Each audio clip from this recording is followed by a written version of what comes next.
रात की गहरी खामोशी में बारिश की बूंदें पुरानी खिड़कियों से टकरा रही थीं। नबील गांव के आखिरी कोने पर वाक़ उस खस्ता हाल मकान के दरवाजे के सामने खड़ा था जो उसे हाल ही में विरासत में मिला था। मकान पुरानी ईंटों और बोसीदा लकड़ियों से बना हुआ था। दरवाज़ा जिंगालूद और उस पर मुकड़ियों के जाले इस तरह लपटे हुए थे जैसे बरसों किसी ने हाथ न लगाया हो। लोगों ने नबील को बारहा कहा था, ये मकान मनहूस है, यहाँ शैतान का साया है, लेकिन नबील ने हमेशा उन बातों को बेवकूफ़ी समझकर टाल दिया। उसका मानना था कि दुनिया में जो कुछ है वो सब इंसान के बस में है और शैतान का डर महज कमज़ोर दिल लोगों के लिए होता है। इस रात वो अपने चंद दोस्तों के साथ मकान देखने आया था। दोस्त डरे डरे खड़े थे।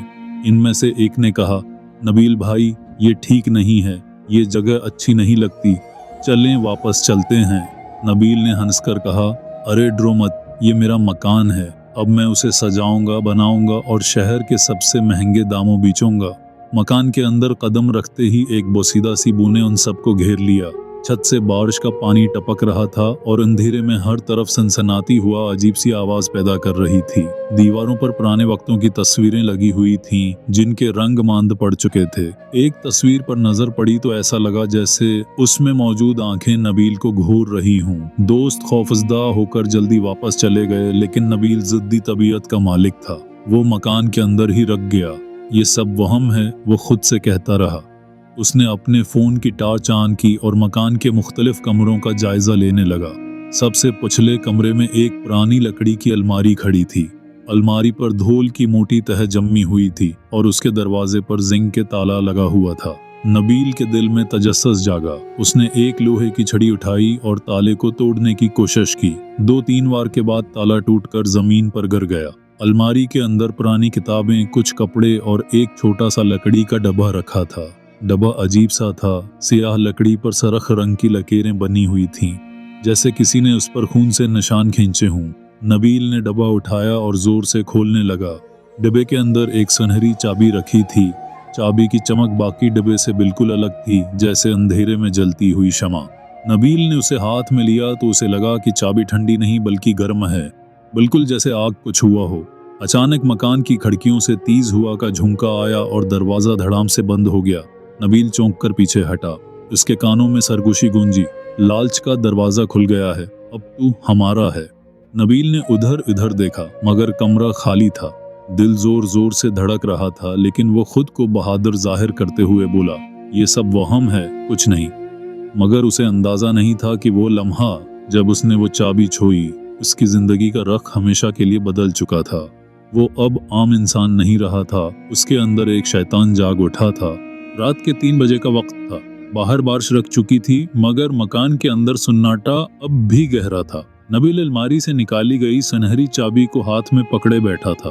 वो चाबी अजीब सी धड़कन के साथ जिंदा मालूम होती थी। हर लम्हा उससे हल्की हल्की सरसराहट सी आती थी, जैसे कोई सांप अपनी जबान बाहर निकाल रहा हो। नबील ने कई बार सोचा कि चाबी वापस डब्बे में रख दे, लेकिन जैसे ही वो ऐसा करने लगता, उसके दिल में एक सरगोशी उतर जाती, उसे मत छोड़, ये तुझे वो सब देगी जो दुनिया में किसी के पास नहीं, दौलत, ताकत और इज्जत, सब कुछ। नबील की आंखें सरख होने लगीं। उसने अपने चेहरे को छुआ तो महसूस किया कि उसकी जल्द गैर मामूली हद तक गर्म हो रही है। कमरे की फजा में अजीब सी बो फैल गई, जैसे किसी ने गोश्त जलाया हो। इसी लम्हे उसने महसूस किया कि कमरे की दीवार पर उसका साया हरकत कर रहा है। वो खुद कुर्सी पर बैठा था, लेकिन उसका साया खड़ा होकर चल रहा था। साये ने अपने लंबे हाथ फैलाए और सरगोशी की। तूने हमें जगा दिया है नबील, अब हम तुझे नहीं छोड़ेंगे। नबील का जिस्म कांप उठा। वो दरवाजे की तरफ भागा, मगर दरवाजा बाहर से बंद था। खिड़कियां भी जैसे किसी ने कीलों से जकड़ दी थीं। अंधेरा इतना गहरा हो गया कि सिर्फ चाबी की जर्द रोशनी ही बाकी रह गई। चाबी की रोशनी आहिस्ता आहिस्ता पूरे कमरे में फैलने लगी। रोशनी में एक साया वाज़ेह हुआ, एक शैतान की शबिया, लंबे सिंह, जलती आंखें और मुस्कुराहट में छिपे हुए खौफनाक दांत। वो शबिया दीवार पर नहीं बल्कि नबील के बिल्कुल सामने खड़ी थी। शैतान ने खोखली आवाज में कहा, तूने चाबी को छुआ है और अब तो हमारा हिस्सा है। ये चाबी इंसानों के लिए नहीं बनाई गई, ये लालच का दरवाज़ा है। हर वो शख्स जो उसे पकड़ता है, हम में शामिल हो जाता है। नबील ने कांपती हुई आवाज में कहा, मैंने कुछ गलत नहीं किया, ये मेरा मकान है, ये सब मेरा है। शैतान हंसा। उसकी हंसी मकान की दीवारों से टकराकर कई गुना बढ़ गई। लालच ही तो तेरी सबसे बड़ी कमजोरी है। हम तुझे ताकत देंगे, लेकिन उसकी कीमत तेरी रूह होगी। नबील का दिल चाहा कि वो चाबी फेंक दे, मगर चाबी उसके हाथ से चपक गई थी। जितनी जोर से वो उसे जमीन पर मारने की कोशिश करता, चाबी इतनी ही ज्यादा उसकी हथेली के अंदर घुसने लगती। जल्द पर जलने के निशान बन गए। नबील की चीख मकान में गूंज गई, मगर बाहर कोई सुनने वाला न था।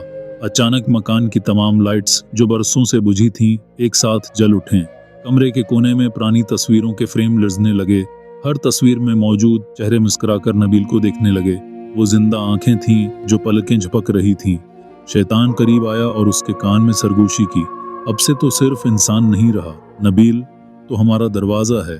तेरी आंखों के जरिए हम देखेंगे, तेरी जबान के जरिए हम बोलेंगे, और तेरे हाथों के जरिए हम खून बहाएंगे। नबील जमीन पर गिर पड़ा। उसकी आंखों से आंसू नहीं, बल्कि सरख खून टपकने लगा। जबान बेकाबू होकर कलमात दोहराने लगी, जिन्हें वो खुद भी नहीं समझ पा रहा था। कमरे का हर कोना इन कलमात के साथ लिरज रहा था। जब वो बेहोशी से उठा तो सुबह हो चुकी थी। दरवाजा खुला हुआ था। दोस्तों में से एक बाहर खड़ा कह रहा था, नबील भाई, रात आप ठीक थे ना? हम तो आपको लेने आए हैं।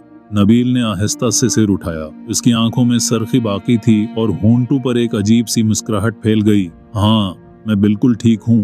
मगर अंदर ही अंदर वो जान चुका था कि वो अब सिर्फ नबील नहीं रहा। उसके जिस्म में शैतान बेदार हो चुका था। नबील इस दिन के बाद बिल्कुल बदल गया था। गांव के लोग उसे देखते तो सरगोशियों में कहते, उसकी आंखों में अजीब सरखी है, जैसे कोई इंसान नहीं बल्कि कोई और है। नबील पहले मामूली सा कारोबारी आदमी था, लेकिन अब उसके पास पैसा आने लगा। गांव के लोग हैरान थे कि अचानक उसके खाते कैसे भरने लगे। कोई उसे सोने के सके बेचते देखता, कोई नोटों की गद्दियां। मगर असल में ये सब दौलत जमीन के नीचे दफन वही चाबी दे रही थी। हर रात नबील मकान के पिछले कमरे में जाता, अलमारी खोलता, चाबी जमीन में घुमाता और जमीन से सोना, जवाहरात और नोट निकल आते। लेकिन साथ ही साथ हर रात उसका चेहरा मजीद बिगड़ने लगा। आंखों के गर्द स्याह हल्के, दानत नोकीले और जल्द पर जलने के निशानात। एक रात जब वह दौलत निकाल रहा था, शैतान दोबारा जाहिर हुआ। इस बार वो दीवार के साए में नहीं बल्कि पूरे कद के साथ नबील के सामने था। अब वक्त आ गया है नबील, दौलत ले ली, ताकत पाली, लेकिन अब तेरी बारी है। तूने वादा किया था कि अपनी रूह देगा। नबील चीख पड़ा, मैंने कोई वादा नहीं किया, मैंने सिर्फ चाबी उठाई थी। शैतान हंसा। उसकी हंसी इतनी खौफनाक थी कि मकान की खिड़कियां लरजने लगीं। चाबी उठाना ही वादा था। हर इंसान जो उसे छूता है वो खुद ब खुद हमारे काफिले का हिस्सा बन जाता है। नबील के जिस्म पर काबू खत्म होने लगा। इसकी अंगलियां मड़ने लगीं जैसे हड्डियां टूट रही हों। उसका चेहरा लंबा हो गया और आंखें आग की तरह जलने लगीं। वो जमीन पर तड़प रहा था, लेकिन जितना ज्यादा वो मज़ाहमत करता, इतना ही उसका जिस्म शैतान में ढलता गया। गांव के लोग शोर सुनकर मकान के बाहर जमा हो गए। उन्होंने दरवाज़ा तोड़ने की कोशिश की, लेकिन अंदर से ऐसी तेज आग की लपट निकली कि कोई करीब न जा सका। खिड़कियों से उन्होंने नबील को देखा। वो अब इंसान नहीं रहा था। उसका जिस्म लंबा, दानत खून आलोद, और दोनों हाथों में वही सुनहरी चाबी चमक रही थी।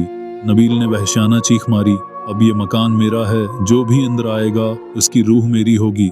गांव वाले खौफजदा होकर भाग गए। मकान कई दिनों तक बंद रहा।